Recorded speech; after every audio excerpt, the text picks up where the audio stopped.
Ang napansin ko po kasi sa kanya is maliwanag yung doon sa sagot ng DBM kung saan niya hinugot doon sa GAA yung kanyang paliwanag. Yung pong kritisismo po naman ninyo doon sa paggamit nila ng pondo insofar as the confidential and the contingent funds are concerned, saan naman po ninyo hinugot yun or saan po nakasulat yon sa GAA?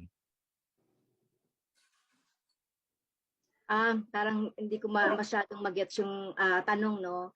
Ma'am, Doon po sige po, ulitin ko po. Kasi po yung kasi sulat po ng DBM, nakita ko po siya. At ang paliwanag niya, yung pinaliwanag niya doon, yung punto niya, yung parang pinakasagot niya sa kritisismo, maliwanag doon kung saan niya hinugot doon sa GAA, kung ano yung mga parte ng GAA, kung saan niya ibinase yung kanyang mga paliwanag. Ang tanong ko naman po sa inyo, yung pong inyong kritisismo, yung inyong paliwanag doon sa panig po ninyo, saan naman po nakasulat yan sa GAA? Doon sa sinasabi natin na yung if you are talking of 125 million na ginawang confidential fund ng Office of the Vice President, nakita natin yung sa document, no, yung pagpapaliwanag natin na maliwanag na yung mula sa DBM, yung SARO, na meron talaga yung nirelease ang DBM na SARO na may kaugnayan. Actually, 221,424 yan, 424,000. So, kabilang... Ma'am, hindi po yun yung tanong ko. Kasi ang punto nyo po, di ba, is illegal yan. Yung fund transfer na yan. At least yung 125 million. Ang sinasabi po ng DBM sa sulat nila is legal yan dahil nga ang nakalagay doon sa contingent fund, ang provision ng contingent fund, kaya nga merong contingent fund para doon sa mga gastusin na hindi na-anticipate at the time of budget preparation and budget authorization. So kumbaga talagang wala siyang line item. So, yes, paliwanag doon sa sulat ng DBM na yun yung kino-quote nila. Ngayon, you disagree with that. You have been saying na hindi yan ang tamang interpretasyon ng provision na yon. Saan naman po nakabase yung inyong pong interpretasyon? Saan po nakasulat sa GAA?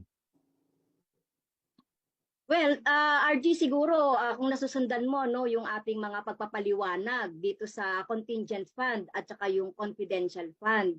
So maliwanag doon sa mga dokumento na nakuha natin sa COA, sa DBM at saka doon sa Office of the Vice President mismo na itong pondo na ito na inilipat from the contingency fund, contingent fund na 7 billion, dito nga kinuha yung pondo na ni-request ng Office of the Vice President. So nakalagay yan mismo sa mga special provision and general provision ng hindi ko po yun kontra. Ang tanong ko po ay saan po nakasulat na mali yung ganong klaseng paggamit ng contingent fund? Mali dahil dapat ginamit mo yung contingent fund doon sa purpose ng contingent fund. Saan po nakasulat po yan? Yun yung po yung tanong ko po. Saan po nakasulat na mali yung ganong klaseng interpretasyon?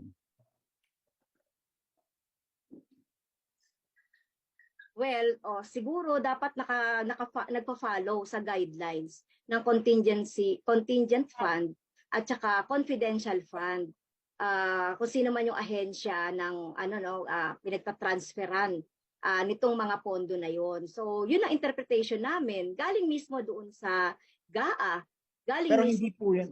Kasi ang gusto ko po kasi sana is pagbanggain yung reference ng DBM doon sa reference po ninyo kasi. Kaya, kasi hindi pa namin kasi nababasa, no, thoroughly yung nabasa mo doon sa letter ng DBM.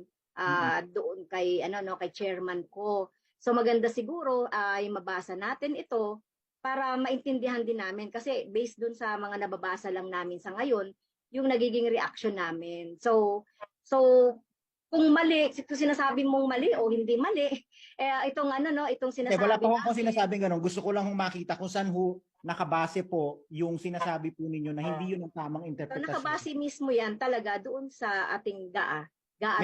May nakasulat po na ganun.